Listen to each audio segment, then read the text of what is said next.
Big boss season 9 మళ్ళీ వచ్చేసింది. ఈసారి చదరంగం కాదు రణరంగం అంటూ నాగార్జున గారు పంచ్ డైలాగు బిగ్ బాస్ కొత్త సీజన్ పై ఆసక్తిని పెంచింది. ఈసారి చాలా బిగ్ ట్విస్టులు ఉండబోతున్నాయని అర్థమవుతుంది. బిగ్ బాస్ లో పాల్గొనడానికి సామాన్య ప్రజలకు కూడా అవకాశం ఇచ్చింది.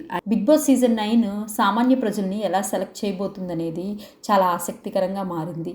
దేంట్లో మొత్తం 5 లెవెల్స్ ఉంటాయి.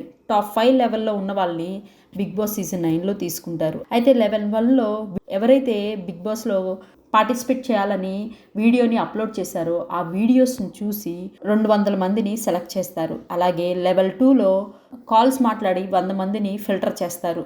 అలాగే లెవెల్ 3లో గ్రూప్ డిస్కషన్ బట్టి 100 మెంబర్స్ ఒకరితో ఒకరికి వెళ్ళాలో 40ని సెలెక్ట్ చేస్తారు.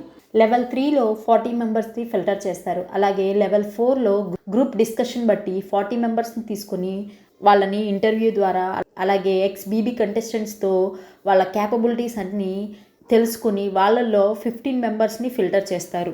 లెవెల్ 5లో 15 మెంబర్స్ని అగ్ని పరీక్ష ద్వారా షోతో ఓటింగ్ పెట్టి 3 to 4 మెంబర్స్ని తీసుకుంటారు. ఇది మొత్తం హోల్ ప్రాసెస్.